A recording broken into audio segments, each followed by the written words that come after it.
and it hits me, oh my gosh, this is that triangle. You know, there's explanation for everything that occurred in the Rendlesham Forest incident that doesn't involve aliens at all. It was completely silent. It comes right over our heads. He saw a classic flying saucer really standing in the clearing. He turned over to my father and held his hand, and he looked in his eyes and he said, "We're not alone." Welcome to Podcast UFO for our live show. We're live every Wednesday at 8 p.m. Eastern Standard Time on the Dark Matter Radio Network. Please remember to visit the website podcastufo.com for past episodes, blogs, and forums. During the show, feel free to participate live in our chat room. And don't forget to like us on our very active Facebook page. Hello, and welcome to Podcast UFO on the Dark Matter Radio Network. This is Michael Lauck, filling in for Martin Willis. Martin is still on his globe-trotting ways. If you are following him on our very active Facebook page, you might know that he has actually sprained his ankle. So now he is having a vacation full of downtime and boredom. I wouldn't be surprised if he is listening now, even though there is a substantial time difference between us here in the States and him here, or he there, wherever he is. I am not even going to try to pronounce the name of this town. I don't know if anybody else has seen it. It's about 18 letters long. And then when I was like, wow, that's, quite a name, he sent me the name in Cyrillic as if that was going to clarify it for me. It didn't, Martin, if you're listening. I still don't know where you are. But we're hoping you feel better. I'm Michael Lauck. If you have been a longtime listener, you probably know that I used to do the news before Alejandro. And then once the shows went live, I kind of drifted off into the sunset.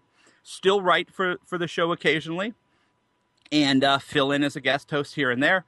What have I been doing? Because I do have some people ask me that. When I left, I was very sick. Some people are aware of that. Ended up having something called celiac disease, which is it's explained as a gluten allergy a lot. It's not. It's actually my body treating the proteins in gluten as if it was a disease. It's a really weird kind of thing, but I'm feeling a lot better now. I'm actually doing martial arts again and starting to look at going back into my career as a professional magician. And so I'm doing pretty well all the way around. Thanks for asking. I also have a new book out, which I know has been mentioned on our Facebook page as well. If anybody wants to check it out, it's called The Grand Tournament. You can find it on Amazon in paperback or ebook. It's not a UFO book. Sorry to disappoint. It is if you're high-minded, it is a English language take on the Chinese wuxia literary tradition. If you are low-minded, it is a kung fu movie you can read. So if either one of those grabs you, check it out on Amazon. One other little bit of business. We don't do, as you all know, the astronomy so much anymore on the show. But I want to mention to all our listeners, particularly in North America, there is a lunar eclipse this weekend, this Sunday night. Go out and check it out. You should be able to look up on the internet where and when is going to be the best location for you in your area to see it. But get out there and skywatch, It's a great hobby, and if you're looking for the UFOs, it's a good thing if you know what's already supposed to be up in the skies. So, get a cheap pair of astronomy binoculars. They're not that much. They're way easier to use in a telescope and start sky watching. Now, with all that business aside, let's get to tonight's guest and into the show. Tonight's show is going to be 2 hours free for everyone. As you know, we're switching supporter platforms here at Podcast UFO. That should all be arranged shortly after Martin returns, and Martin will be back next week. So this week is free for everybody. Enjoy. It's going to be 2 hours with our guest, Mr. William Grabowski, who is the author of Black Light, Perspectives on Mysterious Phenomena, and a bunch of fiction, which we're going to talk about as well as how we went from fiction to nonfiction and why he's in this whole paranormal mess to begin with. And that seems like a great time to just go ahead and say, William, are you there? Yes, sir. Thanks for having me on, Michael. All right. Do you prefer William or Bill? We can go with Bill. Bill it is. Okay. Yes.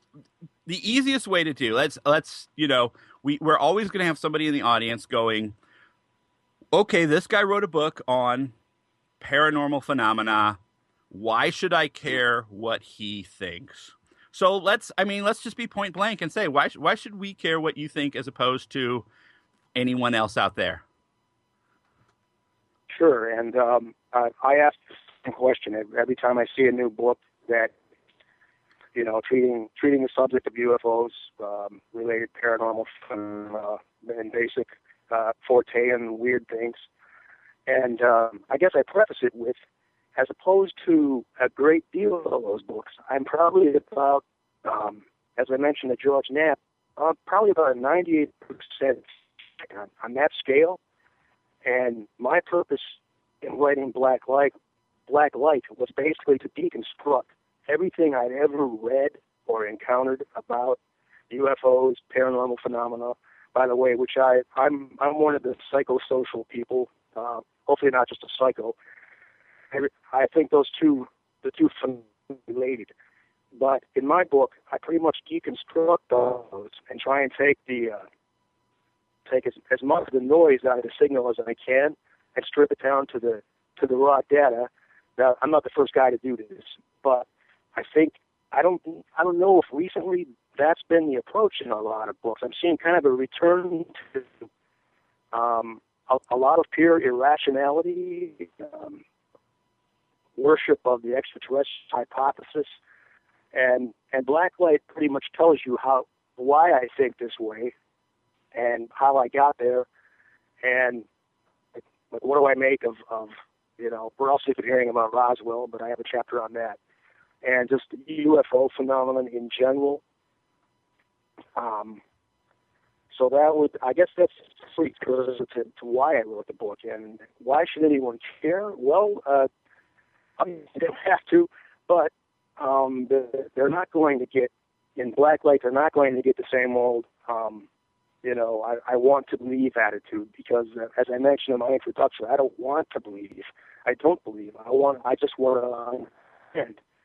And of course, you're jumping into a pit of snakes with that attitude. But that's the thing. I would rather really know what's going on, if it's possible to ever know, and to kind of have a religious, a faith in it. Okay, and just so everybody knows, I asked the question that bluntly because I've read the book and I figured you're the kind of guy you would take that and not bat an eye, not be offended. So I hope Pardon me? Oh no. Yeah, and so I want the listeners to know that that's kind of the attitude of the book is you are very blunt and outspoken, and you're going to say what you think, which is definitely a good way to be. Before we get into the book a little bit, let's talk about you so people know who they're listening to. You are an author, and you've written what is it, 7 other novels, or actual novels, not nonfiction books, and a whole slew of short stories. What is your usual genre? What are you usually writing? Okay, well, I do a lot of jumping back and forth.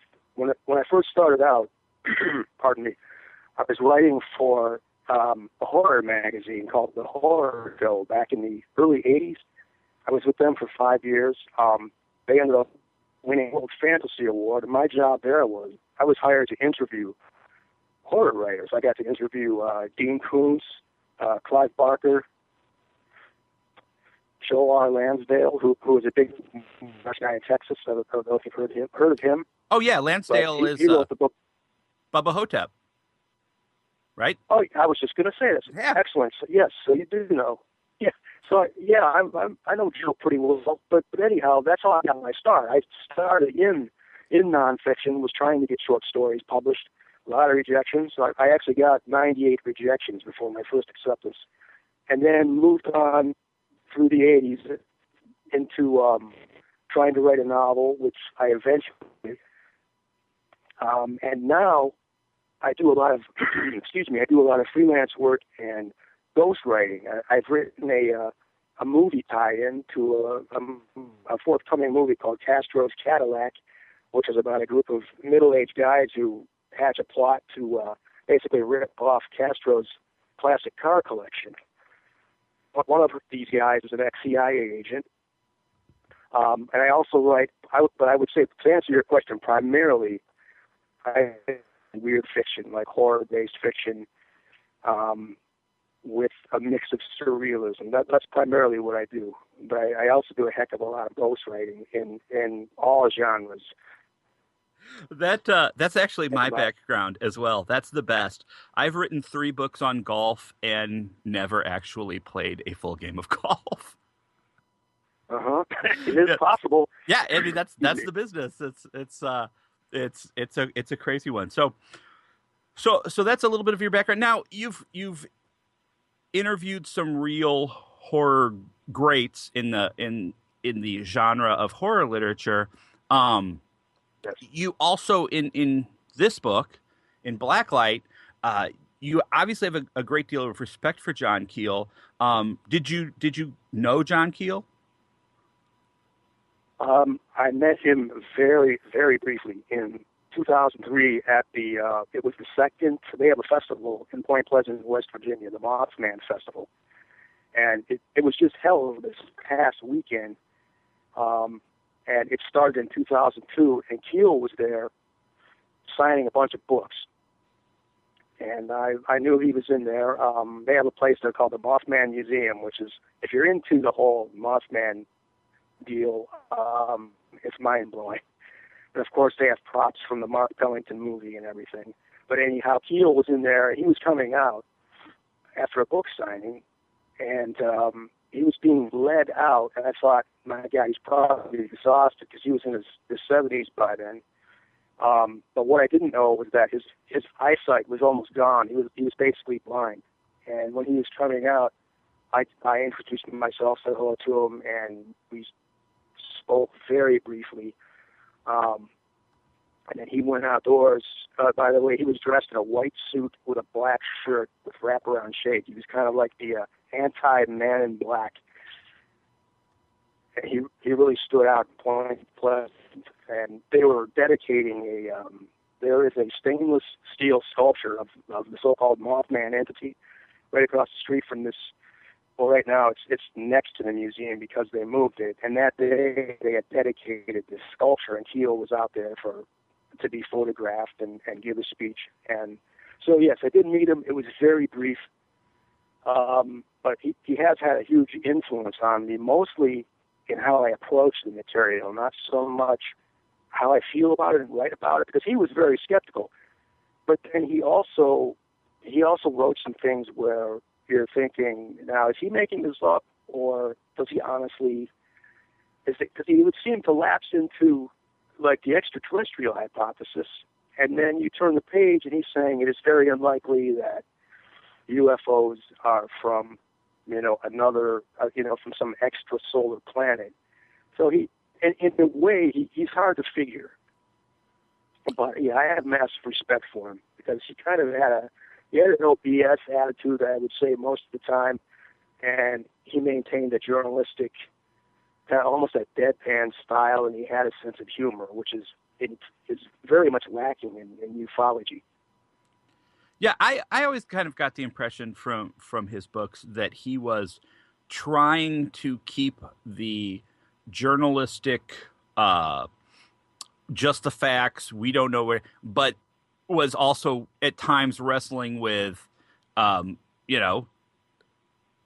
times thinking, well, obviously it's an alien, or obviously it's this, and then catching himself or changing his mind. And that's, to me, that always added a kind of a real quality to the book that, there's nothing worse, I think, in this genre of explanation than opening a book and someone starts stating things as if they are empirical facts, 100% obvious, like they're going to explain it all to you. Because it's like, I know you don't have the answer. Yeah, and that's the thing that's always bitten at me ever since, God, way back in the in the ancient days of the 70s when I first read Mothman Prophecies, as much as that book scared the crap out of me, I realized, some of these things in here, these have got to be subjective experiences, if not all of them, And this Keel guy is reporting him. And what you just said about him really is interesting to me, that Keel did not really edit out his mistakes or his inner conflicts. He gave it to you all. Like you just mentioned, he would say, well, obviously it's got to be this and that. And then a page later, he would say, well, probably not. And which may sound hinky, but Keel actually, if you're reading his books, you're seeing his mistakes, and then you're seeing him either apologize for them or saying, well, I was wrong about that, and I'm willing to admit that my thoughts can evolve, especially, when you're dealing with this subject matter. No one has the answers, and those who say they do, and I probably made that mistake myself a few times, they're either lying to you or they're just mistaken, or there's an ego problem going on there. Let's jump into the book here, because there are. You mentioned that you talk about Roswell. That always pricks up people's ears. People love Roswell. It's the I don't know. It's the Gone with the Wind of ufology at this point. I don't know what it is. Good way to put it. Yeah, it is. And it never will go away. It won't go away. But it's not going to go away because it always struck me. I mean, and you seem to think that the government is kind of using flying discs as a cover up for something else. It always struck me that if the government wanted this to go away and stay away, it would have, because they have done such kind of flat-footed, silly things, particularly in that last round of explanation a few years back. Would you care to share with everybody your thoughts on what went down with Roswell, since you are not a believer in aliens crashing into the desert necessarily? Right. No, I'm not. And just to clarify that a little bit, I would never rule out, I'm almost there out the other life somewhere in this vast universe or multiverse, because what a hell of a waste of space there isn't. But I don't think they've been here. I don't. And regarding Roswell, I have changed slightly, though, my opinion from what I wrote in Black Light. Black Light, I was going with this theory that the writer Martin Cannon came up with, that possibly involved biological warfare, some sort of a test that failed, and a lot of people died from it. And the reason I was going with that was because, based on the documentation and the opinion of Cannon, and let's admit, a lot of it was opinion, he came across some evidence that there were a lot of deaths in Roswell after in 47 and following, seeming like a lot at the same time. And he was trying to draw between that and, well, what would kill a lot of people quickly? Well, some kind of microorganism, a plague. And so that's kind of where he came up with that. But as I read the book and thought more about that, I'm thinking, well, that's a theory, but it just seems like something that dangerous, with the possibility of massive lawsuits forever up to this present day. Why would there be that kind of a risk taken? So now I'm almost going back to what which the most well-known, let's just call them skeptics, people more skeptical than me, are saying, it was a goddamn mobile flight. And I'm 99% with that. I do think it was a balloon flight, because you go back and look at the original reports and some of those photographs, even though the supposed debris package was described as, well, it didn't weigh much, like 8 or 10 pounds, and then you see the photos from the military office, and it's just this little bit of foil material and some sticks and stuff. I think that's honestly what happened. And of course, the cover-up comes where the government did not want anyone to know, especially the Russians, excuse me, that we were sending up this balloon to listen for their atomic bomb tests, because that would have been an admission that the United States, number one, knew they had bombs, and then if they were to find out, they knew we were listening and they knew we were afraid. And at that time, people were extremely terrified of a nuclear attack. This was 2 years after World War II had ended. And I'm thinking that's where, any missing files and stuff, it's all due to that was deeply, deeply classified. And what better way to hide it than to start out with that press release, that they had recovered a flying disc, because that's all anyone is ever going to look for. And pretty much that's held in place to this day. Now, you'll excuse me if I play devil's advocate, because I guarantee there are people listening out there whose heads are exploding right now. Oh, I know it. And hopefully they can't find my house. But let me start with this one. One of the big issues that I have always had with the simple weather balloon theory is ranchers around that air base frequently found weather balloons and returned them because there was a reward for them, because half of how you know what the weather balloon is telling you is where it landed in comparison to where you launched it. So exactly. So I'm not sure why this if it was a weather balloon, which would be full of weather balloon pieces, no one has ever claimed that it was some kind of amazingly different weather balloon. It was not new weather balloon technology. I'm not sure there is new weather balloon technology even today. Having launched a few weather balloons myself, why would there be so much excitement over just another weather balloon, other than the fact that somebody was going to get the $5 or $10 reward for finding it and turning in the relevant information? Well, because of this one, now I'm saying supposedly, had the instrumentation package and the microphones, the really specialized classified equipment, listening for the Russian A-bomb tests.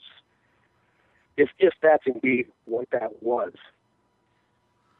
That's all I'm saying. And no one ever reported that they found, like the rancher, he never said he found an instrumentation package, although if he had, that may have been one instance where he was told, we can't have the public knowing that this instrumentation package was found, because then it's going to get out that this was not just a regular weather balloon. But again, that's supposition also.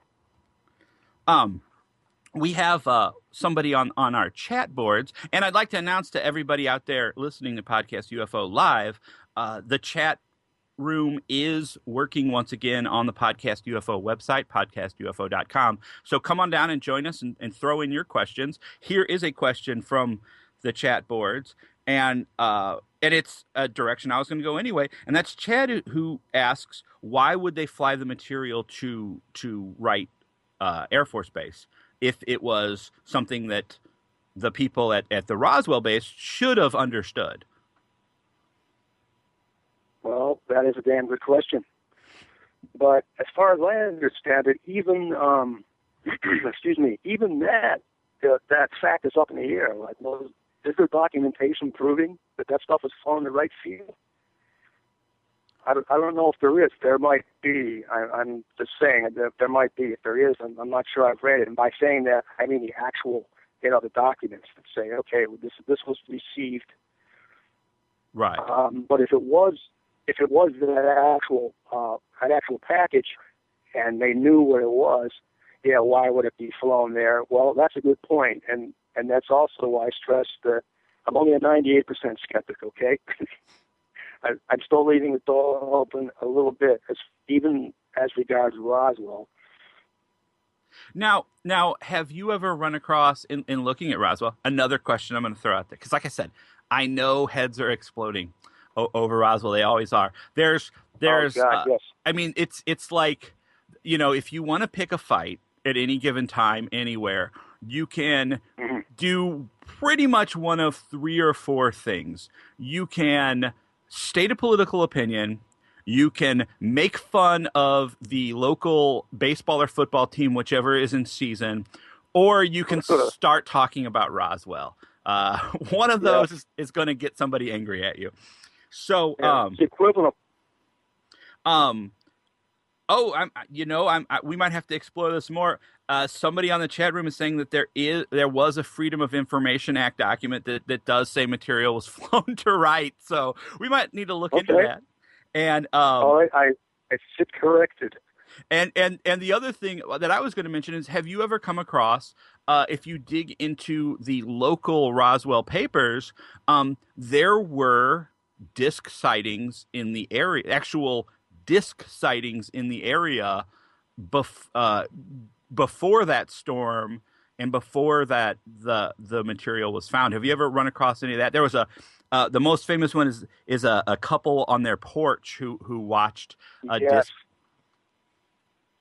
Yeah, I am aware that there were disc sightings before the supposed crash. Yeah, undoubtedly. And yet the other side of that is that, look where Roswell was close to. A lot of testing was going on. They were firing V2 rockets, but of course a V2 does not look like a disc. But anyhow, advanced prototypes of something were being tested, so that could explain that. And then on the other hand, it might not. But yeah, I am aware that there were definitely sightings before the crash. Sightings of disc-shaped objects, that is.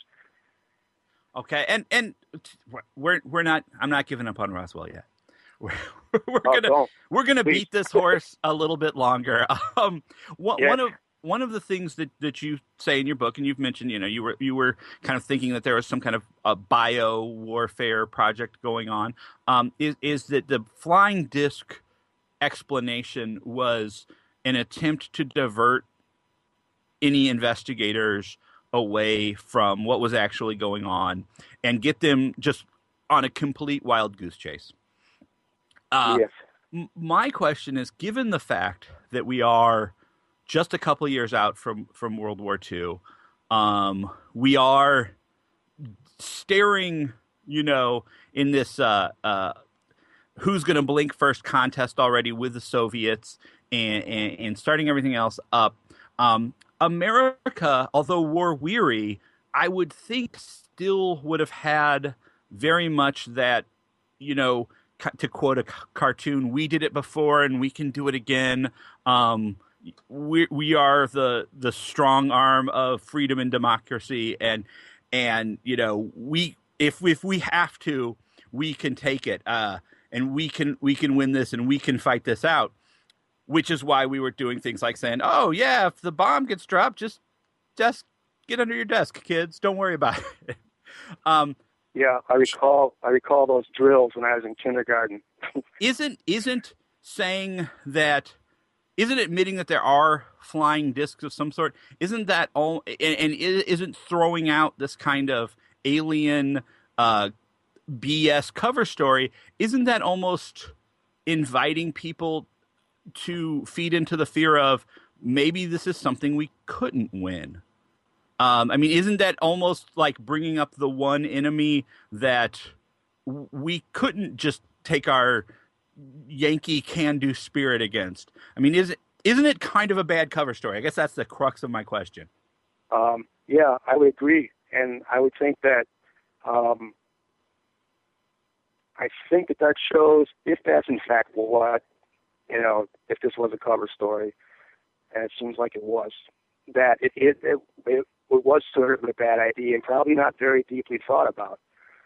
Today, everything's extremely complicated today, and that, God, what would happen if that kind of a story were used? I don't know, but you're right. That almost is a setup for failure, because other writers have mentioned that, okay, let's say they actually had a craft from somewhere else in 1947. They would have wanted help from other countries with this thing because they would not have known what to make of it. I'm not saying they would have asked the Russians for help, but it would have been like almost impossible to keep that secret because they would have had hundreds of people involved in looking at it, and none of that's ever leaked, so to speak. But yeah, as far as that cover story, let's call it a flying saucer. It's either worked so well that it's now completely annoying, or it was just, well, actually, it's both. I think it was bad idea to use it as a cover, because it is attracting attention to a phenomenon that they don't want really don't want to be bothered with. At least it seems that way these days, even though that, someone's got to be paying attention to some reports, someone at NORAD or elsewhere, just for, security is the airspace kind of things. Oh yeah, I mean it's irresponsible to not have anyone looking at a report of an unknown object in the sky. So there's definitely someone collecting some type of data, even if it's local airports. Another thing about the cover story, I am kind of a pop culture guy. I am with you there. I look at things. I am a big proponent of the theory that the War of the Worlds broadcast, for example, was not the big panic-causing monstrosity that people have since claimed. That was. I mean, if you dig into that, there's a lot of evidence that was newspapers trying to discredit radio, who were cutting into their news business for the first time. Yes. I mean, heck, newspapers themselves listed War of the Worlds that night as being on the radio. And I look at where aliens were in pop culture up until right around 1947. And you have your amazing stories and your pulp magazines and your tales of rocket men and fist fights with tentacled beings and all kinds of great stuff like that, which I love. Some of the best cover art ever seen. Exactly. But one of the things that has struck me is if you had to go out in 1947 America, 1946 even, let's just take it right before this really blew up, and say, can you name someone from another planet? Can you talk about, can you give me an example of an alien? I don't think most people are going to come up with Deja Thorne, the Princess of Mars, from the Barsoom books of Edgar Rice Burroughs or anything like that. I think by far the most popular alien in America, probably the world, was appearing in newspapers every day in strips, was on the radio, and in comic books, and that's Superman. And here's a guy, he didn't come in a flying saucer, he came in a rocket ship. But he landed. He looks like us. He's standing up for America. Everybody loves Superman. I don't know that we would have necessarily been quite so terrified if somebody wasn't leading us to be quite so terrified. Does that make any sense to you? Yes. I'm glad you mentioned pop culture, because that is another huge. It's a topic I think about constantly, about the influence of pop culture on how people think, and to use a Carl Jung word, archetypes, and how deeply those affect us. And you pretty much explained that right there. Yeah, who would have been the figure? Even though a so-called extraterrestrial, but a human-looking person, Superman, obviously huge, and in the comics, and then I think that the original television show, I don't know if that started in the 50s or if that was actually on it started earlier. I think it was. It was the 50s and the tail end of the radio show, and there would have been the Fleischer cartoons, I believe, right around then. The rotoscoped, really right. Cool. Yeah. Because they were the guys who created them. We're from Cleveland, where I was born.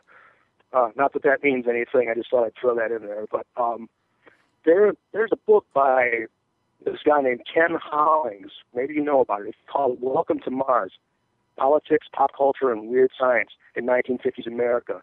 And it's the most complete breakdown of how culture affects our thoughts. This guy covers everything from like 50s, architecture and Frank Lloyd Wright comic strips, pulp fiction, and he shows like an evolution in how it affects how people think about paranormal phenomena and UFOs.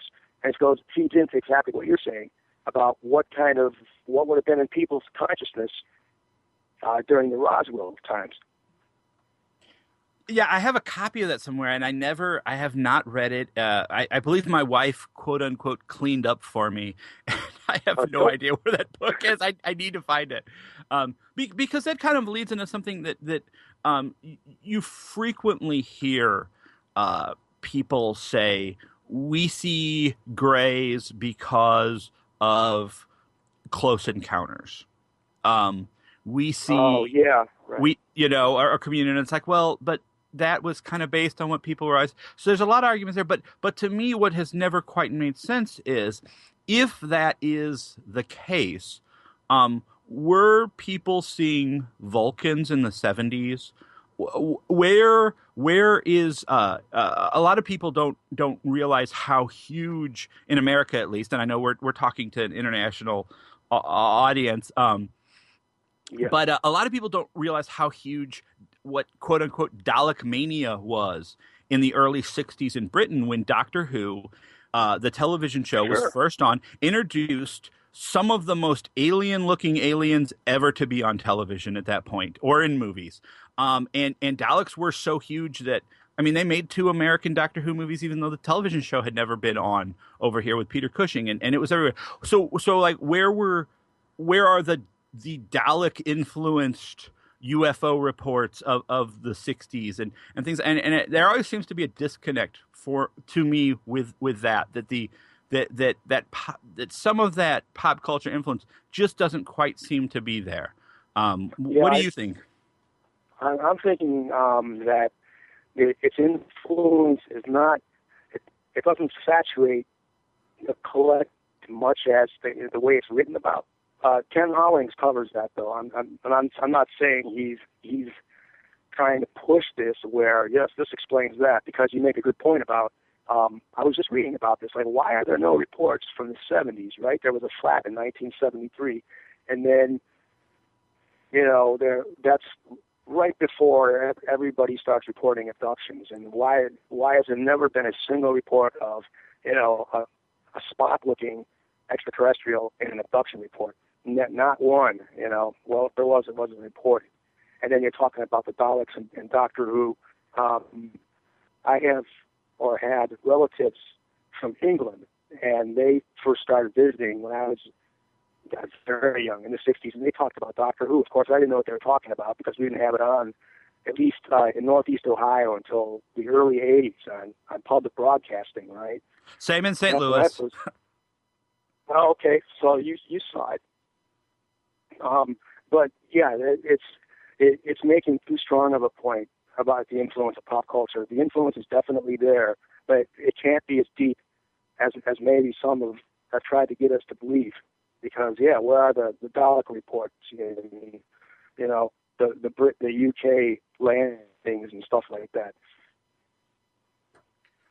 And even in a more generalized way, it seems to me that pop culture tends to actually ride the wave more than anything else. I mean, you'd got a definite Space Brother Intergalactic Federation feel from the contactees well before Star Trek. Yeah. And I've seen Star Trek blamed for that, people saying that the aliens are going to come and they're going to save it, and they're benevolent. And it's like, well, yeah, but George Adamski, who I will go on the record as saying I think the guy was full of it, but George Adamski was saying this stuff, 15, 20 years before, and as were other people, and it seems like a lot of times that a lot of researchers don't follow a trail all the way back, and they find their explanation and they sit on it. Yeah, that's another huge mistake. I found that you can tell by someone's particular book. Hopefully not mine, because I'm somebody who's actually read the literature. I'm not just saying popular literature. I mean the reports from pre-Christian times, all the way up to the airship reports in the 1890s. And I'm just saying it does you well to know the literature.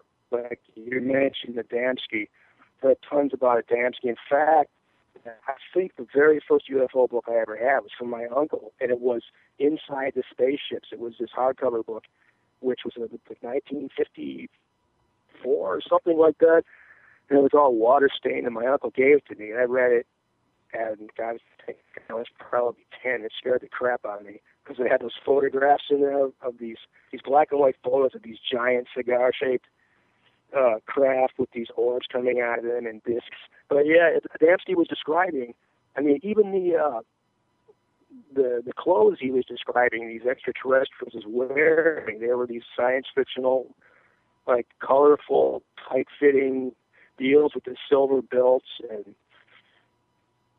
it's almost as though pop culture has more effect on the fashion of how things look, not necessarily how we think about them. It's almost like a visual thing, where you're right in saying where pop culture seems to ride the wave of what's actually happening, not so much setting trend, but it's definitely an effect. But by mentioning Adamski, you're right. He was talking about the stuff, well before Star Trek and Space 1999 and any of those shows. I love Space 1999. It was great. If you can get past the premise, it was a pretty well done show.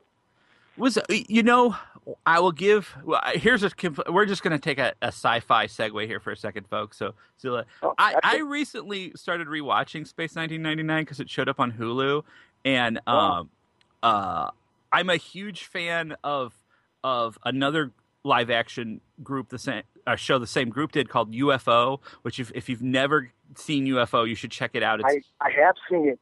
God, it's so colorful. It's so awesome. Yes. Evidently, if you work on the moon, you have to wear a pink wig, which is good to know. But even in Space 1999, I noticed, which I never picked out as a kid, that even in that, there are several episodes where they just flat out say, it makes no sense for us to be alive, for this to have happened. This is and so they do throw that out there. They do admit that the premise is completely insane.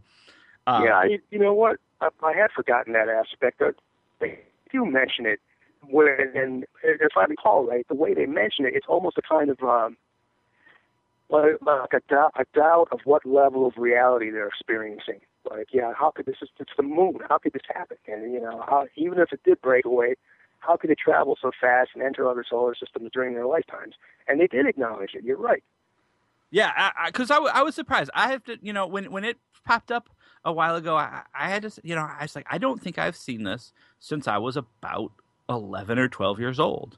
And darn it, I'm gonna watch it, and it is awesome. So everybody out there, if you haven't ever caught Space 1999, it's a good one. If you like really dry, no action British science fiction. That's more for the intellectual crowd. Yeah. And then UFO, which didn't get a lot of U.S. airplay, and you can find on things like Hulu and Netflix. UFO is actually a story about not America, the world's secret war against aliens.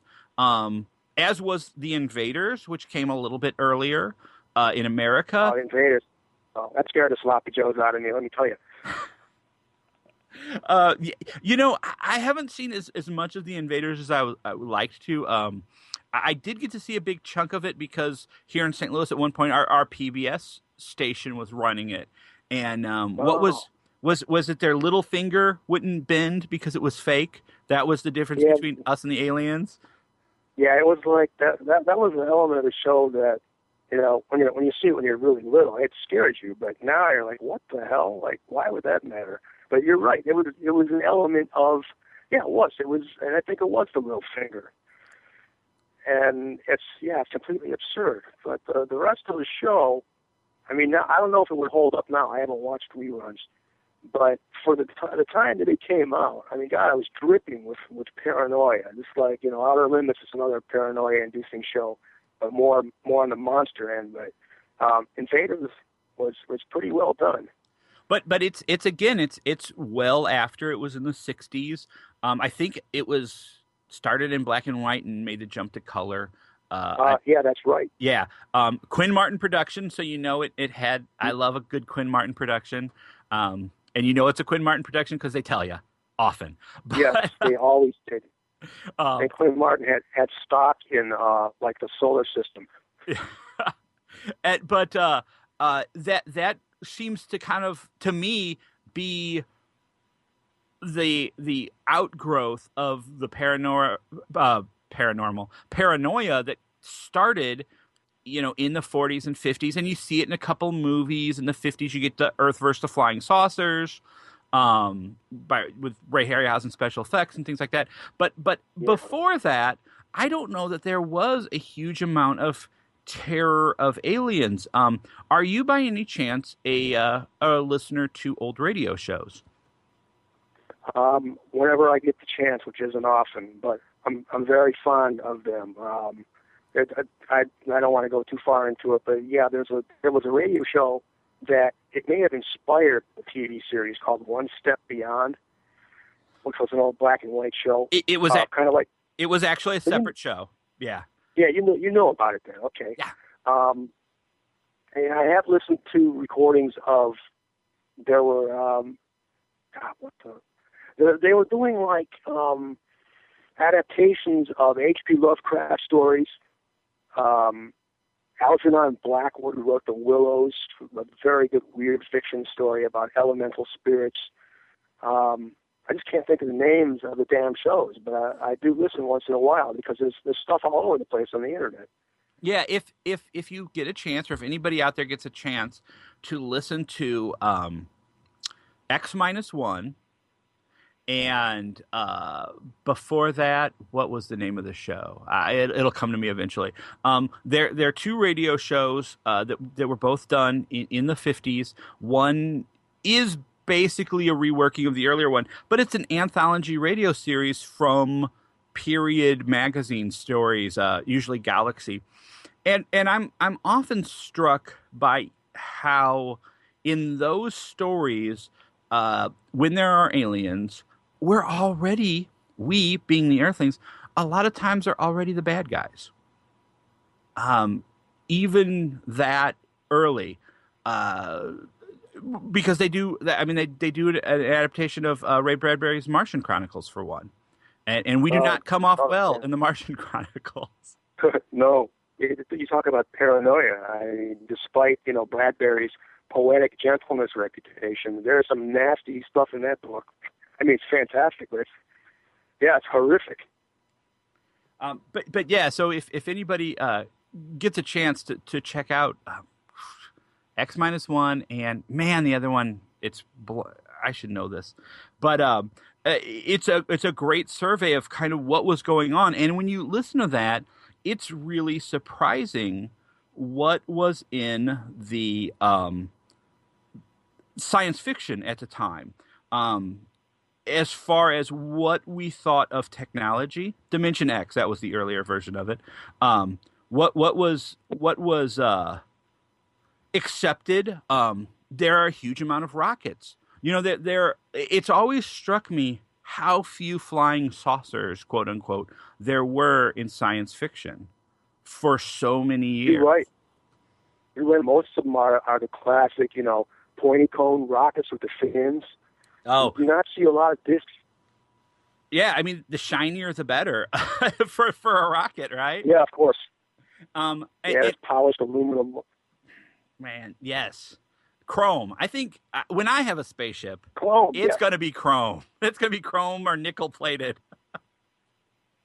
Right. Chrome is the way to ride, my friend. Yes. But when you go back to Buck Rogers, there's a good one. Flash Gordon. Oh man. Who were sputtering rockets? Exactly, and they were huge influences on science fiction. I think sometimes, and when we've been talking about it, there's a mistake of going back to saying, well, this is what so and so was writing about. The Shaver Mysteries was so enduring. But how many people were really reading those, as opposed to Buck Rogers and Flash Gordon? They're in your newspaper every day. They've got movie series. Just like today, the visual stuff is always going to trump, people reading books, for good or ill. But back then, yeah, most people, they're not going to be thinking of, the Shaver Mysteries and the Darrows and underground stuff and Adamski. They're going to be watching Buck Rogers and Commando Cody. Right. And those guys all had rocket ships, Yes. All had rocket ships. I wonder what the first flying saucer in media really was. The day the Earth stood still. I don't know. Had a saucer, right? Yes.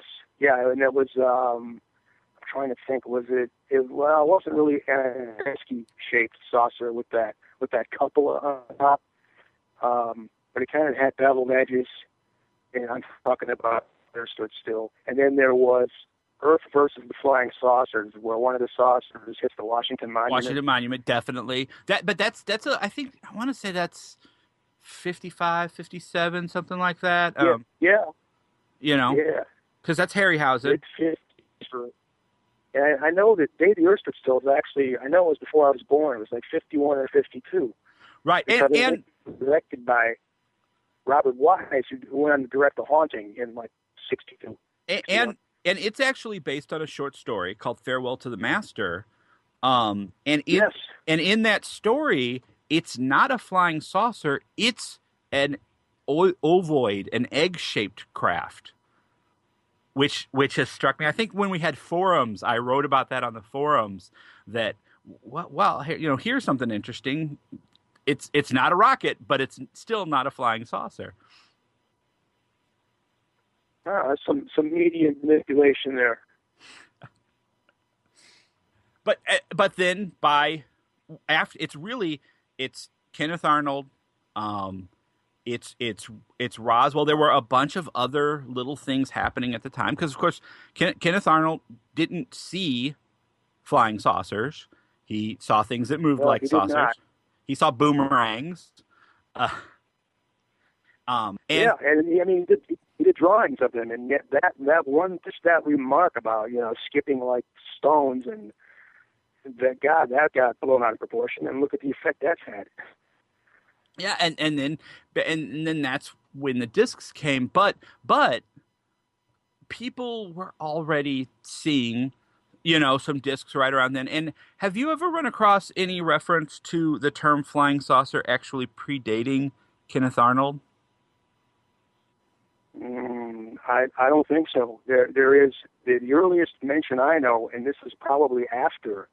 It's really close to right after Roswell. There's a novel that's just called The Flying Saucer by Bernard Schwartz. I'll never get his last name right, but his first name's Bernard. And it was basically a novel about using the UFO phenomenon, which of course they just called flying saucers, as a cover-up for a government conspiracy. And that's often been related as that is probably the first appearance of our use of the flying saucer theme in a novel. But as far as like the term flying saucer being used before Arnold, I personally haven't run across anything, but there are reports, some of them ancient, of course they weren't saying flying saucer. They would say of egg-shaped objects, disc-shaped objects. Shields. Shields, exactly, but never the words flying saucer that I've run across. I do believe that it was used in newspapers at one point, possibly in England, before the Kenneth Arnold sighting. If anybody knows, if anybody could jump on to podcastufo.com, throw that in the chat room. There are definitely people in the chat room. So, like I said, it's been down, but it's back up again. We will take questions through here, and we're gonna talk about government here in a second. I would like to point out, because it has been pointed out to a chat room user by the name of Martin Willis, that I should announce that in the next couple of, or in a few weeks, Michael Shermer is going to be a guest on Podcast UFO. So even if people get mad at you today, Bill, for being some kind of disinformation debunker, they're going to all forget it when when he comes and makes people mad. Well, that's good to know. There's some backup there. But back to the government, we were starting to kind of move back towards the government and the government conspiracy theory. Very early in your book, I want to say it's actually possibly the introduction. You say that you believe it's a fact, in the format fact : that the government that governments do not know what's behind the UFO phenomena. And I think a lot of people, when reading your book, if they read the introduction, right there, they're going to be like, what? What? Because there's a lot of people that hold truck with the government knowing more than we do, if not knowing the whole story. What is your thought? Why do you believe that governments do not know what's going on, or at least more than us, if that's the truth as well? I don't want to put words in your mouth. And why don't you believe that governments can keep a secret? Okay. Well, the reason I wrote that is I think it is a fact that, number one, if anybody has data, just raw data on phenomenon, it's governments. And I think they have crap loads of it. But I don't think they know what it is, what it represents. And that's why I said that they don't really know the source of these things. The ones that, let's say, if there really are any, authentic unknowns, and by that, UFO doesn't mean unidentified flying object, not necessarily extraterrestrial. But that's why I said that I don't think they do know. And that could be part of the, another cover-up. They don't want the public to know, because it's admitting some kind of an impotence. Like, well, if you don't know what these things are, how can you protect us against terrorists and whoever else? And these days, of course, everything comes back to terrorism, no matter what. But that is why I wrote that. I think they have a lot of data, but they don't really know what to do with it, and it's been that way for a long time. My opinion, of course. Now I've heard other people kind of say that it's it would cause this panic, and the government can't appear weak in the face of it and such. But it seems to me that the government deals with a lot of things it doesn't know the answer to necessarily. Sure. We don't know what we're going to do about fossil fuels. We don't know what we're going to do about the debt. There's a lot of unknowns. There are a lot of things that matter a hell of a lot more than UFOs. I even have a chapter on it. The last chapter in my book is called "So What?" Like, what if this stuff has absolutely no relevance and it's completely incidental? It could still be real, but be incidental to our lives. Things like, fossil fuel programs. And the government has, I'm not somebody that's constantly stomping the head of the government. There are a lot of things they do that piss me off, and a lot of things they do I think that are great. But, what about, there are things that are also treated hazily, like, commerce is more important than solving fossil fuel problems and all this. So, they don't always know what they're doing, and they are human beings. And, they're subject to fear as well. But I think as far as the UFO phenomenon goes, someone's got to be paying attention to reports. But I think these days, they're just more annoyed by it than anything. And now with drone technology, that's really throwing a lot of crap in the air. Literally. Yeah. Drones. I love a good drone. Don't we all? So many of them are toys, and there are definite, there's definitely been hoaxes, purposeful hoaxes created with drones. We did a news story years ago about a museum creating a hoax with a drone outside of a baseball game in Canada to draw attention to one of their exhibits. So, I have heard of that one. Wasn't there? There's video footage of that. Oh yeah. So there's definitely things like that are going to happen. Again, I'm going to point out that something I said right at the top of the broadcast, that all of you who want to look for these things, who want to see something in the sky, such a good place to start is by knowing what's supposed to be there. So Absolutely. go outside, get started, and like I think I might have even mentioned, get a pair of astronomy binoculars made for astronomy. You can get them for a lot cheaper than a telescope. They're a lot easier to use. You'd be surprised at what you could see with a $50 pair of astronomy binoculars, even in the city. And just get familiar with everything that's out there, because when it's all said and done, drone 99% of what we're calling drones are toys, first of all, and they're not really that impressive.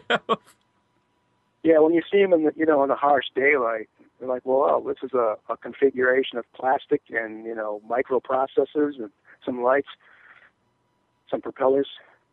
Yeah, but even if you see them in the dark, even if you see people, if you are familiar with what's around you, you can pick out things like. Now it's a lot harder to do on videotape because you don't, you get the flash effect of a light as opposed to what your eyes would have told you at the time. Oh, sure, yeah, you're gonna have distortions. Yes, but it's pretty easy to stand on the ground and go, that thing's not that high up. Therefore, that thing's really not that big. They do make a lot of them do make some noise, Yeah. But drone, and I'm a big fan of drones. I want real drones in America, but but not these toys. And I'm surprised they haven't caused more of an issue than they have. I think that's yet to come, especially with like Amazon proposing this delivery system. I'm like, what? That is the stupidest idea. If you want to cause havoc, get drones delivering shit to people. That'll do it. Oh, I don't know. I don't know. Here, back to history. Helicopters were a fairly new thing in the 40s. They were not widely used. That's true. I don't think the first one even existed until it was like the Second World War, was it not? Right, and we did not use them, widely in the war. It was Korea where we started widely using helicopters in the military. So I, where are the hysterical helicopter sightings? Well, good point there.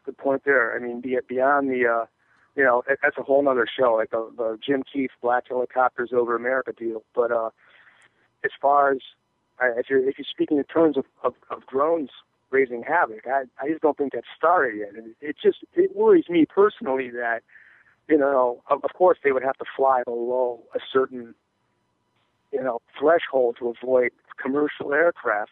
But then there's also, excuse me, laws, FAA laws against flying certain aircraft too low. And I'm positive, because I've read this, that they're trying to work out legislation for commercial drone usage.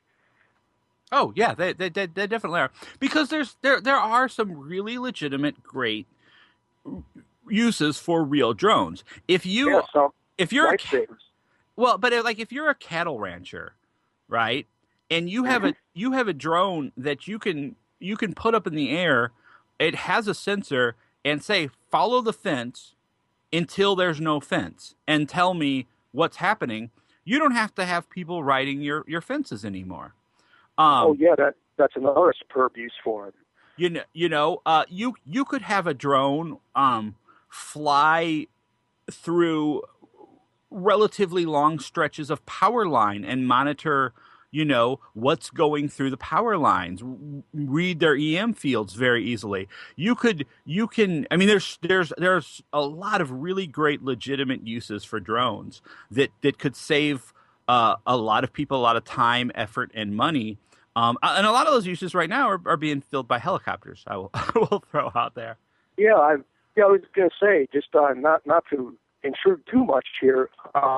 When I was living in outside of Pittsburgh for a while in a rural area of Pennsylvania, and there were UFO sightings in Westmoreland County where I lived. And it turned out that these were helicopters flying at night, looking at power lines and stuff. So yeah, there was a crossover there, and that's perfect use for drones. So one thing, they're a lot quieter, and I think people will get used to that. And it's also, as far as inspecting the lines, it's not as done all the time, but yeah, there was some confusion that was due to nocturnal inspection of electrical lines. Well, see, so, yeah, there's a lot of positive uses for drones. Since I live in St. Louis, we're all really used to the police helicopters looking for the gunmen. So yeah. we don't have those mistakes here. Believe it or not, we're actually halfway through the show, which seems like a good time to announce to anybody who's coming late that obviously Martin is still not here. He's out of the country. I'm Michael Lauck filling in. My guest tonight is Bill Grabowski, who has written, let me get the full name of your book here, Blacklight, Perspectives on Mysterious Phenomena. And that's what we're talking about. Martin's going to be back next week. Tonight, both hours are free for everyone. We do not have the new support platform up yet. It is coming soon. Look for it after Martin gets back next week. And Martin, if you are listening, we do hope you're feeling better with your sprained ankle. Also, a little other business before we jump back in. The chat room is open. It has been down lately, but it is open. So that's a great way to get in on the conversation. I will pass along questions from there. And also, if you want to call in, you can call in and talk to us at 603-967-4030. That's 603-967-4030. So just join in and be part of the conversation. Now, from the chat room, somebody did ask a while ago, all right, well, actually, here's two questions. We'll go with this since we've been talking about the government. Do you think that the government has nothing to disclose? No, I don't think that. There are things they know, but then again, number one, do they need to disclose them? Should they? And I'm trying to put myself in their spot. Like, let's say I did know something that had to do with UFOs in any aspect. They would have to be so careful in how they said this. And I don't think, you brought this up earlier, I don't really think it would cause a panic if the government just said, hey, you know what, there's something here and it ain't us. They wouldn't say it that way, of course, but if they said, yes, we verified that, an object was spotted and, we saw it materializing or something along those lines. We know it is not one of ours. I don't think people would panic. I think it might cause some fear, but I think there'd be more fascination. And then, like everything else these days, it might slowly fade out if there wasn't some kind of escalation of sightings. I don't know. But I do think there are things that could be disclosed. For instance, like some of the earlier sightings that have sort of, been explained away, which causes another, faction of people's heads to explode. They probably could help out in that area with, okay, remember in 1952 with these radar sightings over the nation's capital? Well, that was nothing. That would help. I mean, in a perfect world, I think disclosure would go something like, if they don't have the answers, all they have is a confirmation that there is something else, and we saw something zoom in past Pluto, swing around us once or twice, and take off, and we don't know what the heck that was. It would be nice to say, this is what was there. This is let's go figure this out. Let's go take our place in the universe. Let's go, have that be the new Apollo mission. Unfortunately, what I think might be more the case is if there's any indication of, if they know anything more about this, and if there is any threat, real or perceived, now more than ever, I just imagine, somebody in some agency that maybe we've heard of, maybe we haven't, who knows and who's responsible for deciding who gets to know, and looking at politicians. And I don't want to, I'm not going to say I'm for Hillary Clinton or against, but looking at this whole Hillary Clinton email server. Oh, yes. Because one thing I will say is I have set up gaming servers for friends with more security than that server reportedly had for a pizza and a 6-pack. So, can you imagine if Herbert Hoover was alive today? Is he going to be saying, "Oh yes, obviously this is the class I should be trusting with the real secrets of our government"? I do imagine that it would really be something that the government would want and could keep as a secret. But that's my 2 cents on it. Yeah, it's been said, and probably by me, and maybe even on this show earlier, that, oh no, there's some secrets you can't keep. But as far as in this narrow area we're talking about, like disclosure, and given like the levels of bureaucracy and who has to have approval from whom to like say something publicly, and then the Hillary Clinton example of the FBI getting into the server and all that, it's like, okay, if those people are hassled, we're the public, and if they want us to know something, they're damn well going to tell us, and if they don't, they're not going to tell us, and nor is anyone else. Because it's a different kettle of fish these days since 9/11, especially, where everyone is frightened of what they say and how they say it, myself included. I mean, I try not to let it run my life, but as far as disclosure, yeah, maybe now it is possible where, if we really need to know something vital to our existence, they probably would tell us. That's a hard one to get your mind around. We just had a great comment pop up in the chat room from Minnie Fang, and it's, since the government has lied so much in the past 50 years, would anyone actually believe them if they came out and disclosed what they knew? Well, yeah, that's like the cry wolf deal. Like, yeah, what if they did say, you know what, extraterrestrials are real? A lot of us probably go, oh, yeah, right. We've watched the X-Files. Forget it, pal. We're not going to believe you. Yeah, true. And I mean, yeah, you can't. That's a question that I don't know that I've ever heard discussed. But let's do some conjecture here. Let's say hypothetically, the government, the big capital G government, they know something large, and they're going to tell us in a fit of benevolence or whatever. Who would you pick? Who would you trust? Who would go out there and say, yes, this is what we know. This is how we know it. This is, why we're telling you. Who would you believe it from at this point? It'd have to be Alec Baldwin. That was the first name that popped into my head. I don't know why. I don't know. Yakov Smirnoff. Is he even still around? Is he still in Branson? No, I don't know where he is. Maybe he attacked Martin, and that's why his ankle got hurt. I don't know. But I mean, where who would you believe? Exactly. And besides just us, who would automatically not believe it if they did not know it to be true themselves, just because it was the United States saying it? If China came out tomorrow and had a UFO laid out in Tiananmen Square with bodies and diagrams, would you believe it?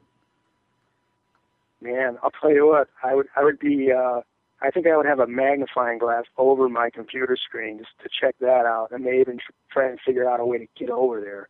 Because part of me almost can believe if something did happen like that in China, that kind of would be the approach. Okay, here's what we have. Here's what it looks like, and it's in our possession.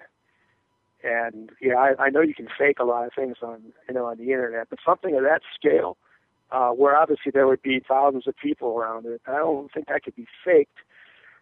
But But God, like, if the United States had to make some kind of a declaration like that, they would have to be, I almost could guarantee they would choose somebody that's well known and respected in the media. I don't think it would be, I was just being a wise ass when I said Alec Baldwin, but God, you never know. Yeah, I mean, yeah, even with the media, I mean, we don't have that Walter Cronkite, Edward R. Murrow, You're right. Those days are gone. Which it's just a big scary world, isn't it? It seems to be, yes. And we're sitting on it. Now, we talked before a little bit about your career and how this is not normally what you are writing about. This book came out in 2014, correct?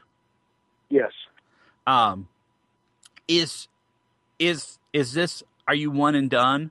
Are you not going to revisit this till you think you have some answers? Are we looking at Blacklight 2 coming out later this month?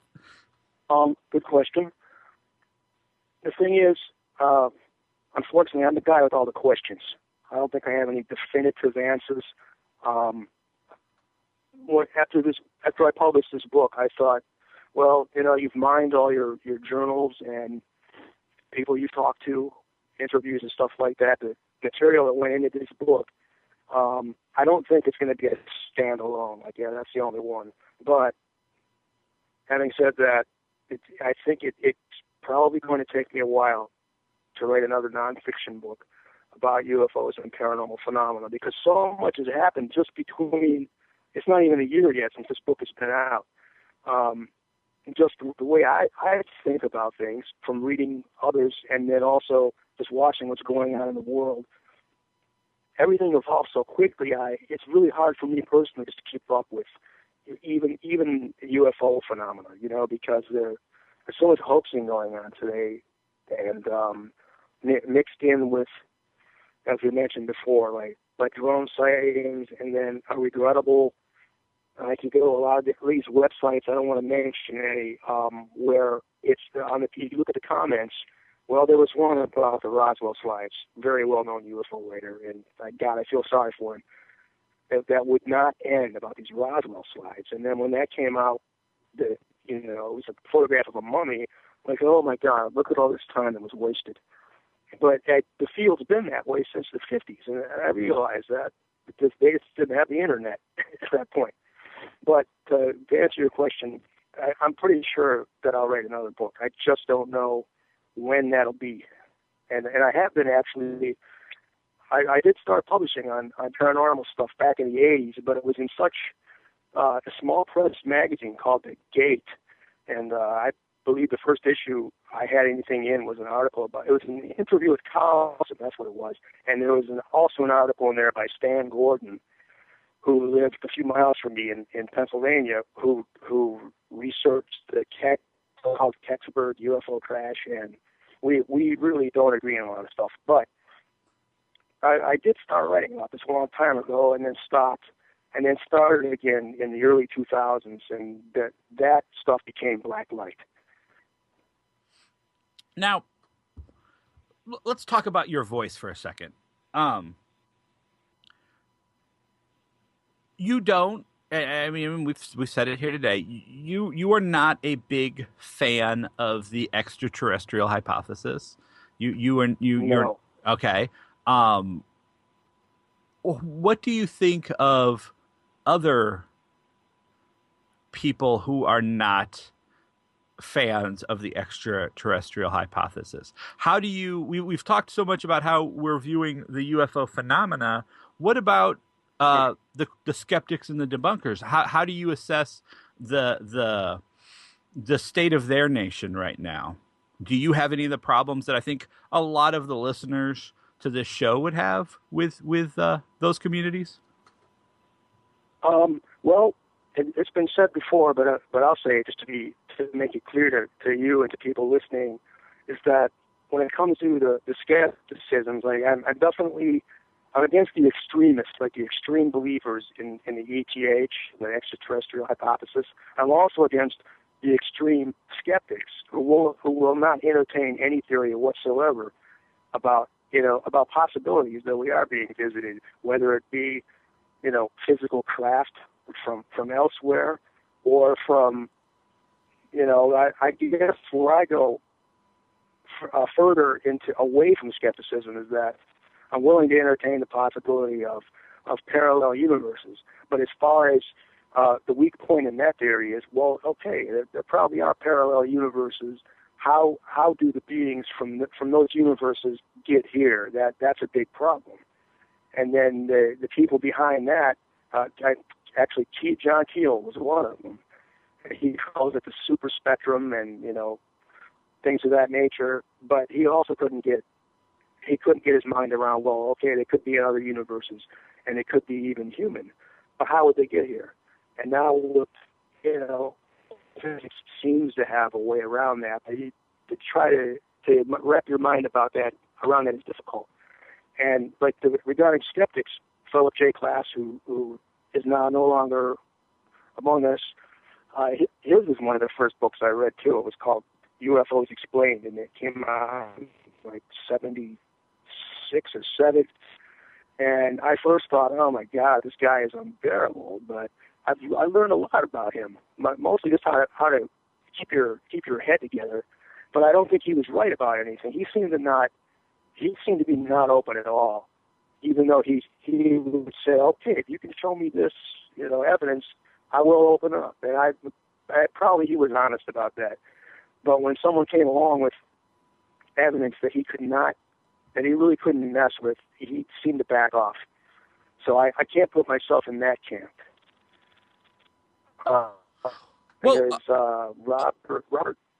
Robert Schaefer is a guy who's very skeptical, more so than me. I admire him, but I'm not on the extremes as far as skepticism goes. I think I'm more open to there being some possibility of, a genuine phenomenon.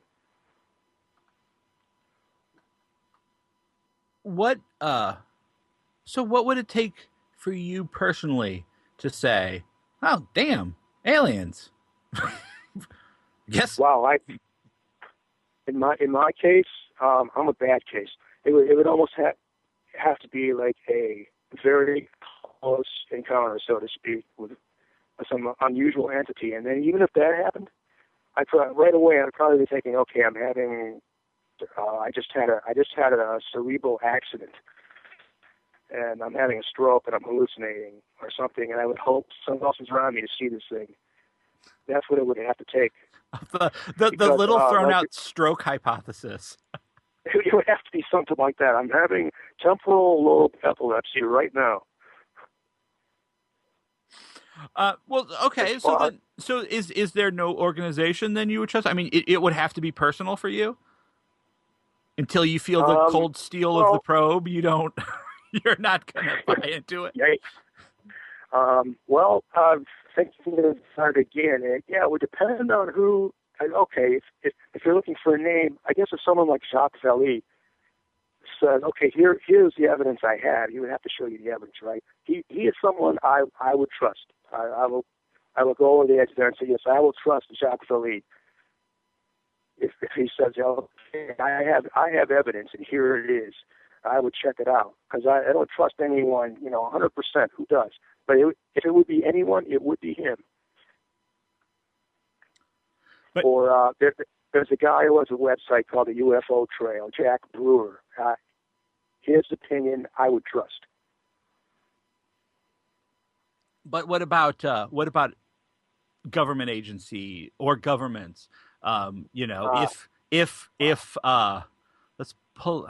I'm trying to think of a fairly neutral country, and other than Switzerland, and I'm really not thinking of something that's not going to jaundice people one way or another. So let's just say with Switzerland, let's say the Swiss tomorrow came out and said, we're sick of keeping other people's secrets. This is what we know about it, and they're all coming from Alpha Centauri or the Pleiades or wherever.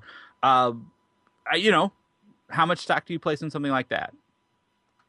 Well, if it came from the Swiss, I have to admit, I probably would be possibly a little predisposed to accept it.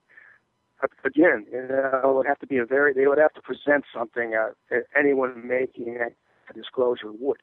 And I would definitely pay deep attention to it. And coming from the Swiss, I would probably want to trust them because they just seem so damn friendly. And I know everyone says that, but it seems to be true from people I know who have traveled there. I probably would have a little predisposition to trust them. So if the Russians come out tomorrow and say we captured this UFO in whenever they're supposed to have captured UFOs, I'm not up on my Russian ufology. That's one you're gonna give the cockeye to. Man, I don't know, because we're having such a it seems we have kind of a lopsided relationship with Russia these days. They could say we have American Martin Willis in custody. His ankle is hurt. We have UFO too, and I don't know if I would trust them. I trust them I trust the intellectual nature. Okay, they seem to really be like in the '60s. They had all this psychic research, and they were damn serious about it. If you've ever read any, psychic research behind the Iron Curtain. Is that the name of the book? Absolutely, love that book. Yeah, so you do know. Yeah, they were deadly serious about it, and I think that the Americans were as well. I think the Russians were like, wow, they really got into that. So if they were to make a disclosure, man, I don't know. I'd be hesitant, but then I think that they would also want to be. They would want to be the ones that have the pride of having made this disclosure. However you want to look at it. So I might actually be willing to trust them because they would want to be known just like we would. Hey, we're the guys who got the Holy Grail. The name of the podcast is Podcast UFO, but I'm the guy holding the mic, everybody. So I'm gonna deviate from UFOs for a second again, and go this way. You talk in the book, Black Lights. You like the term. You seem to like the term Fortean. I mean, you do kind of refer to his body of general strangeness. Other than UFOs, do you have interest in some of the other phenomena out there that kind of often gets lumped in with UFOs in, say, a syndicated radio talk show? What do you look into personally? Psychic phenomenon, cryptozoology, ghosts, anything, black-eyed kids, those things are scary as hell. Any of that stuff? I'm very interested in. Actually, I started out with being interested in both, in UFOs and paranormal phenomena. And then when I discovered the works of Colin Wilson, who passed away not too long ago, I really got interested because he seemed to be someone who cared about the science behind these things, especially he wrote a book in 1980 called Poltergeist, A Study in Destructive Haunting. And there seemed to be a lot of good science in that book. And that got me interested in the other aspects. And between he and John Keel saying, well, if you look at paranormal stuff, like there could be, Keel gives examples of actual families where they had a UFO sighting. And then shortly after, they were invaded by what apparently was a poltergeist-like phenomena with the knockings and unusual fires and pools of water. So I'm interested in that as well, and that also branches off into the book of Charles Fort, which actually I read his last book, Wild Talents, that he published in 1932. That was the first of his books I read, and that was, I think I was still in high school when I read that. It was a long time ago.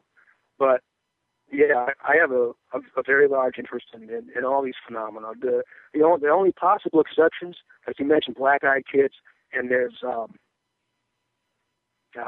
another figure. Is it the tall man? I'm saying it wrong. Oh, the shadow people kind of thing. Is that what you're referring Yeah. to? Yeah. Yeah, I think that those are just like a splinter off of so-called pre-existing phenomena. Like I don't know, black-eyed kids. Yeah, that seems like an anomaly, but it also seems like a kind of like a cultural, like a trend almost, because you don't hear that reported ever before the 2000s. Not to my knowledge, and I read pretty widely and pay attention.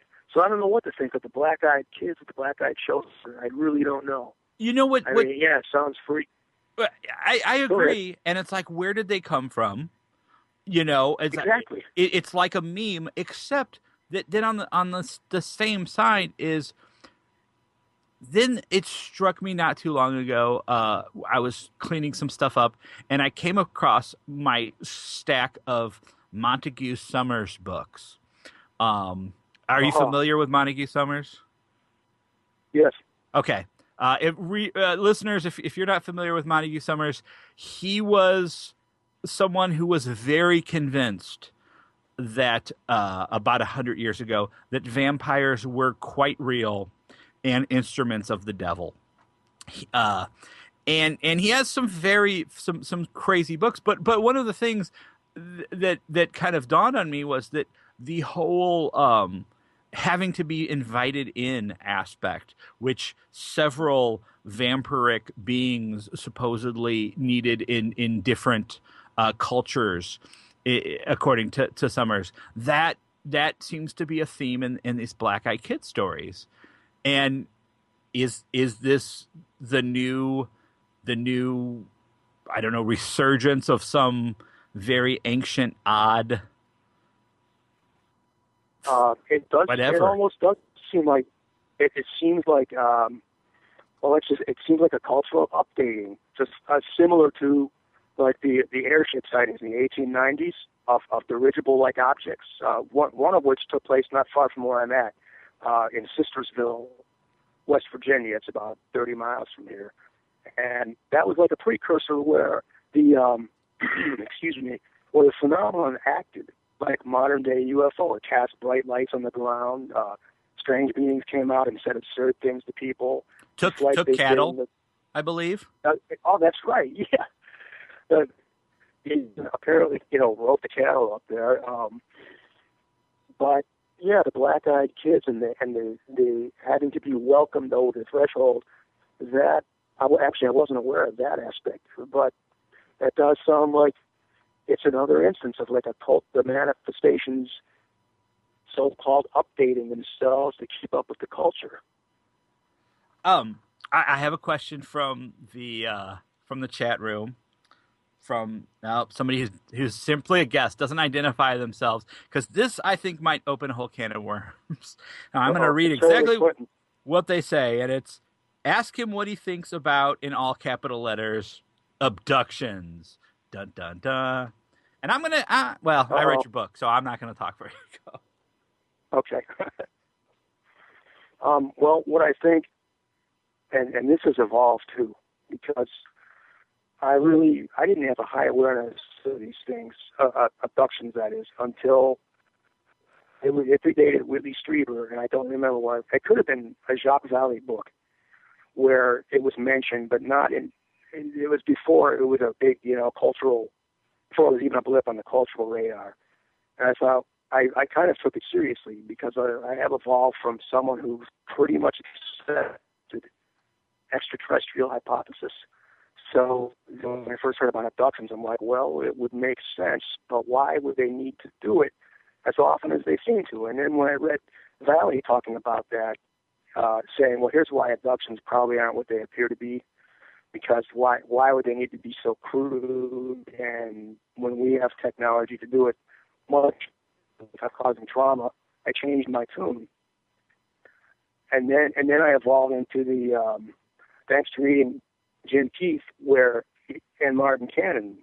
Martin Cannon wrote a paper, and I think also it was expanded into a paperback book called The Controllers, where he was giving the military theory where they were kidnapping people for, like, God, who knows, mind control experimentation, and also to test thresholds because they were interested in creating a so-called super soldier, someone who could withstand torture, and that they were abducting members of the American public and hiding behind the alien abduction agenda by basically implanting hypnotic suggestions into people, so when they were regressed, they would have the memory of, well, the rays came and got me. So currently, I do think was used by military, who knows, just intelligence for some purpose, or some corporate group even used it. But as far as do they happen? Do they actually happen? I think they do. I think it's an internal manifestation. Like, it's not all due to, I know that sleep paralysis is a big factor that comes into some of these theories, where, you think you're awake and you can't move. And the thing is, you are partly awake and you cannot move. And some people see things. They see entities, and in today's culture, they think, well, I saw an alien, but in reality, you had a hallucination. So I'm kind of more towards the psychosocial end of that aspect with abductions. Like, something's definitely going on because it traumatizes people, right? But actually, what it is, I don't know. But I know something is, people are still reporting these things. What they're reporting, I don't know. But I think it has a lot to do with us. Like, it's a projection. But I do think do people see demons anymore? Creatures.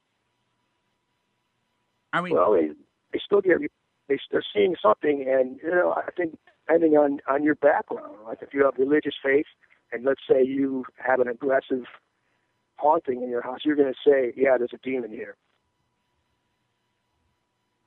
But I mean, actually see them, because it seems like there was a time where people seemed fairly comfortable thinking they knew what they looked like. I just wonder. I mean, how do you fall in the UFOs are the demons and the leprechauns of yesterday field of thought? I see. Well, as far as that goes, excuse me, I feel kind of the same way I just said about the abductions, where the first read Keel and Valley seem to come to this conclusion, well, not conclusion, they formulated this theory at the same time in the 60s, where there are all these reports that are, if you read them cold, they're almost ridiculous, like goblin-type creatures wearing glowing green uniforms, but yet the way the witnesses describe them, they're physically very real. They tell you what it smelled like, what it felt like, what these things looked like. And then when Valley mentioned in Passport to Magonia about, he was comparing this to the literature from long ago about, people were calling them demons and goblins and leprechauns and fairies, like, and that the UFO occupants acted the same way. And when I first encountered that theory, I thought, God, that really makes sense, because they do behave the same way. They offer people food, and you're told not to take it, because if you do, you'll never come back. And that fits deep into the cultural mythology of a lot of cultures. And then these entity sightings, though, they escalated in the 60s and in the early 70s, and then you don't hear a whole lot of them anymore. Once in a while you do, but those seem to have dropped off for some reason. And I think that reason is it's the evolution of human consciousness. We're looking at other things. We're afraid of other things, and seeing entities is not one of them anymore. So there's not a lot of reports of so-called, creatures, cryptids. All right, I'm gonna throw this at you, and also the audience. Weigh in on the chat room, and also feel free to call 603-967-4030. We have about 20 minutes left in the show. You are introduced to a friend of a friend, an acquaintance. It's at a party, and he's a little bit agitated. And people are like, what's wrong? He's like, well, you're not going to believe me. And then he proceeds to say one of two things. On the way here, I have to cut through this dark area, and there was this silver disc, and it was sitting in this farmer's field, and there were these three little people standing around, and they looked at me, and I looked at them, and I was like, oh my God, and I got out of there. That's statement one. Statement two that he could make is, oh, you're not going to believe me. This is crazy. I had to drive over here, and I drive through that dark area, and I looked over in the farmer's field, and there were fairies flying around a will-o-wisp campfire. Okay, which of those people are you going to definitely walk away from at the party? You know what? I don't think I would walk away from either of them. I think I might say, let's grab some drinks and go outside and talk about this. Because if you're talking about, if someone, that's as you just did. If someone's driving, right, and they report, they're driving, they're awake, and they see these things, they're like, well, where did that come from? They weren't thinking about it, and all of a sudden they saw it, and you could say, well, as I've read, because I didn't know about this phenomenon called microsleep, and I'm not even sure I buy it really, where you can actually be somewhere, you could be driving, you can be walking, but you're not conscious for a few moments or a few seconds, and then you come out of it and you have a weird memory of something. But to answer your question, if I encountered those two people at a party, I don't think I would turn away either of them. My knee-jerk reaction would be, oh yeah, sure you did. But I'd have to talk to them and say, hey, let's talk about this right now while it's fresh in your mind. Then we probably end up talking for 6 hours after that about possibilities, But you honestly you wouldn't place any other you let's remove it from you. How about just most people? I think today, I'll put it this way. I think today you are going to fare better if you say, I saw a UFO and there were aliens, than I saw leprechauns, wood spirits. Yeah. You know what I mean? I mean, I think yeah. there's, I have seen something in the sky that I am not sure what it is. I'm very comfortable talking about that. If I had a little dude in a green suit come out and offer me a pot of gold, no one would ever hear about that. Trust me. Yeah, that would be a very difficult thing to say, because you'd be down on sanity. I know it. Or you'd be in, like I mentioned earlier, I'd be in fear of, like, it's a cerebral incident. Why did I see that? And plus, me being someone interested in this stuff, I'd be completely suspect, Like, yeah, sure, you saw this thing. No one's going to believe you. But if you say, yeah, if you saw some technological supposed object, your chances of being accepted are a lot higher than saying you saw this diminutive being wearing a green foil suit. Yeah, I mean, it seems sometimes to me that lately it is almost more. It is definitely, in my opinion, more acceptable to see a UFO than to see the Loch Ness Monster or Bigfoot. Yeah, I agree with that. It's also, like, for as long as people have been saying are reporting, Bigfoot sightings, that is still, like, part of the so-called underground and an already fringe subject.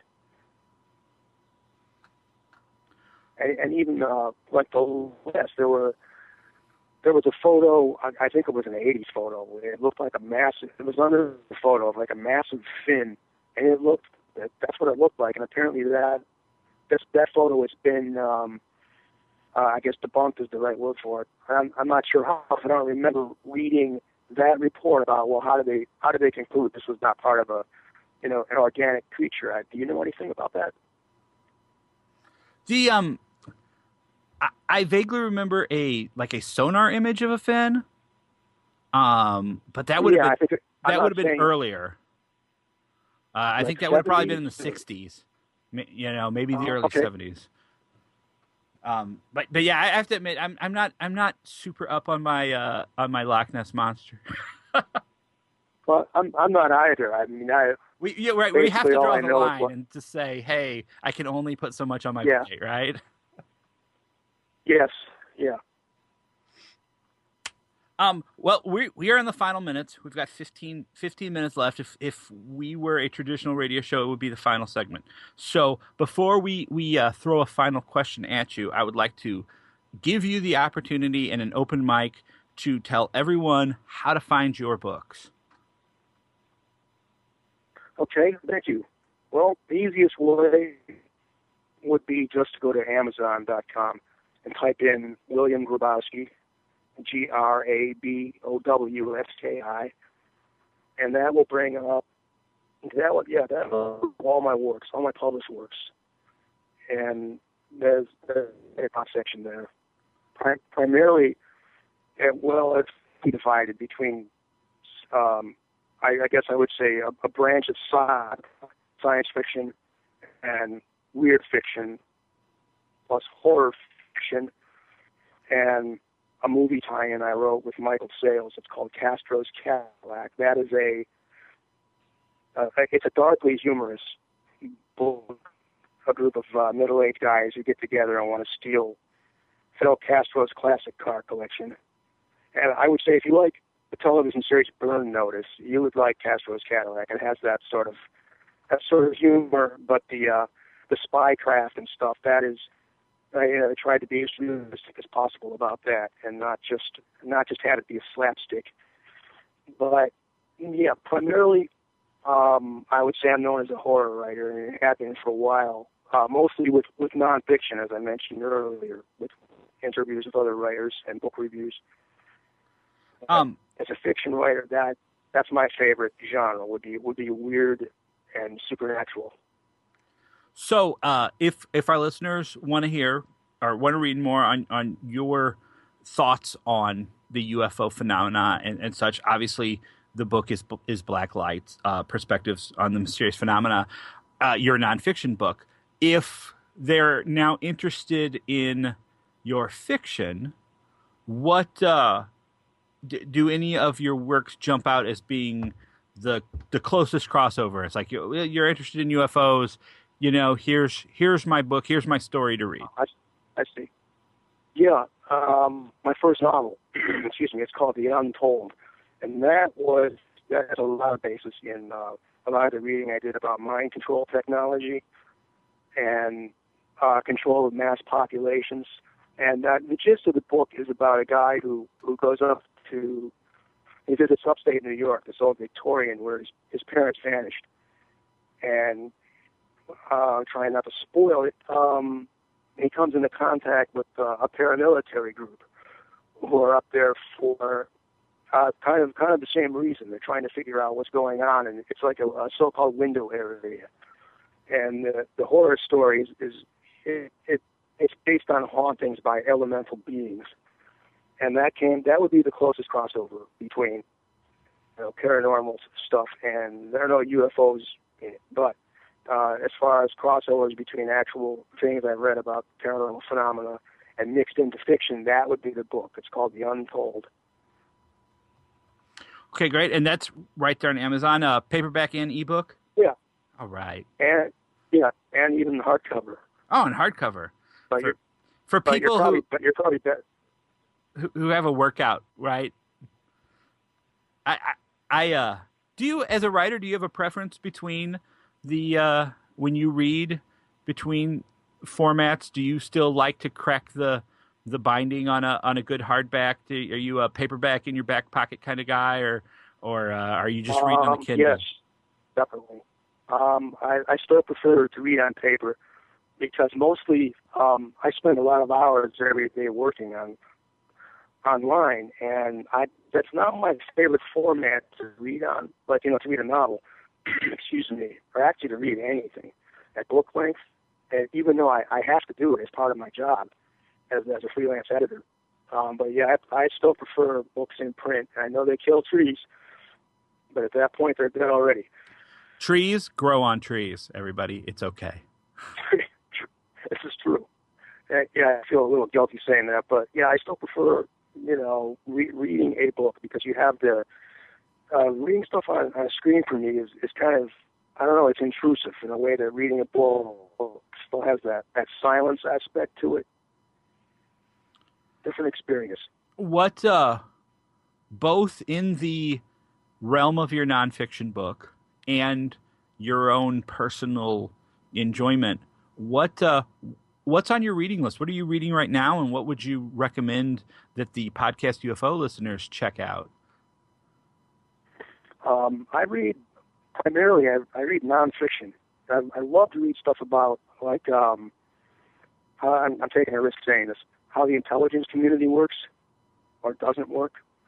I just reread Operation Mind Control, Walter Bauer, which came out in 1978, and it may have been the first book that actually mentioned and showed documents from MK Ultra, the CIA's mind control program. You popped there for a second. Can I get you to repeat the name of the book? I'm sorry. Yeah, no problem. It's called Operation Mind Control, and I think it was published in 1978 by Walter Bauert, B-O-W-A-R-T.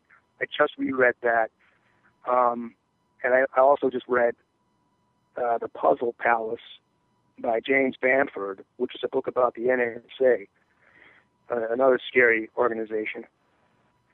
And I'm surprised that he reports what he does in that book about it's mostly technological stuff, like how they function and how much power they use to function. I really enjoy stuff like that, mostly, how things work. I love to read books about astronomy, even once in a while politics, although that stuff freaks me out or bores me. It's just like real life. Mostly I read nonfiction, and also books about culture, like the Ken Hollings book I mentioned, Welcome to Mars, Politics and Pop Culture and Weird Science. I love books like that, historical stuff. And so wait, as a fiction author though, you don't read anything. You don't have a favorite old. Oh yeah. Yeah, I still read fiction. I'm really hooked on like the period from the late 70s. There are a lot of books I return to by authors of weird fiction like Carl Edward Wagner, Clive Barker, and even before that, like M.R. James, Henry James, who wrote The Turn of the Screw, and all more recent writers. I enjoy Ben Keane, who I think almost single-handedly he's responsible, whether he is or not, for reviving the zombies. He wrote a book called The Rising that was published in, I think it was 2003, and then that was a huge bestseller. And after that came this endless progression of zombie books and movies. And I'm not against them, because I'm a huge fan of the George Romero style. Night of the Living Dead, Day of the Dead, Dawn of the Dead. But when it comes to fiction, yeah, I'm usually either reading horror fiction, and then I really enjoy thrillers like Michael Connelly, thriller writers, that is, David Morrell especially, who does a lot of crossover into horror, things of that nature. Have you ever? We're going to get back to you in a second. Have you ever read anything that's it kind of straddles horror and folklore, such as the Manly Wade Wellman books, which yeah, the John the Balladeer and that type of thing? Yeah, I have right here. I have The Lost and the Lurking, I think it's called. Oh yeah.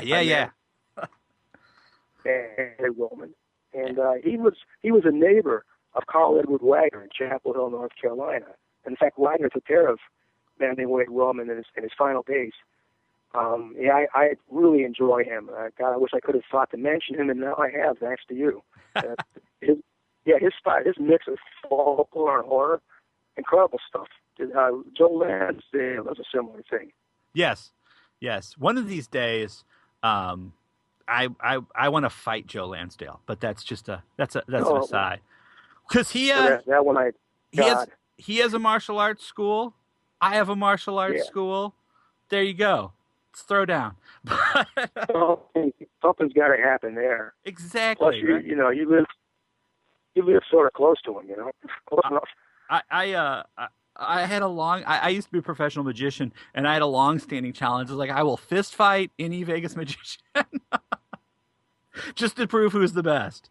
And it never came about for some reason. I don't know why that was. Yeah, usually someone will come out and say, "Oh yeah, big guy." I know. He actually seems like it would happen. Like I could see that happening, but it would be fun. I think that if you actually made that kind of a proposal for Joe Lanza, he would say, "Well, all right." He'd probably qualify it somehow, but I don't think he would back down from you. Oh, which is fine. I think it'd be a blast. Do it for charity. But I think I need to sell some more books first. Yeah. By the way, I did check out yours. I sampled it so far, and very very cool stuff. Thank you. I'm doing my best to spread the idea of, people don't know the rich literary tradition of Asia, and the fact that all those terrible kung fu movies, actually a lot of them are based on books, and they're really good books. Yeah, that is another. That's a little known branch, of writing. But and the crossover in the movies. Yeah, I mean, even when Crouching Tiger, Hidden Dragon, huge success, based on a novel, they did not translate the novel; they wrote a novelization of the film. So, yeah, crazy. But back to your books. We only have a couple minutes left. Everybody can catch up with you, obviously, on Amazon. Do you have a website?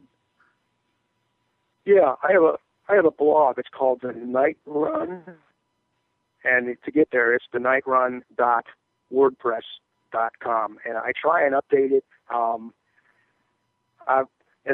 It's hit or miss for me with however how busy I am with other stuff, but I try and update it at least once or twice a month, which I know is not enough. But I do talk about UFOs and paranormal phenomena there exclusively.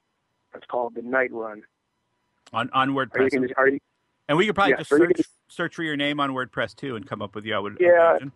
Sure. I think even if you just type my name into Google, it'll bring up The Night Run on the first page.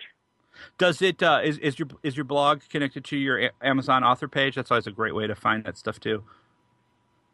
Yeah, it actually is listed there. Oh, so there you go. Amazon is the place to go to find out what's happening with Bill. Yes, that would be the place. That would be your gateway. And, well, here comes the music. Thanks for appearing with us tonight. It was a lot of fun having you on. Thanks for everybody for listening. Martin will be back next week. And everybody keep your eyes out in the sky. Check out that lunar eclipse this Sunday night. Yeah, thanks a lot, Michael. Oh, thank you.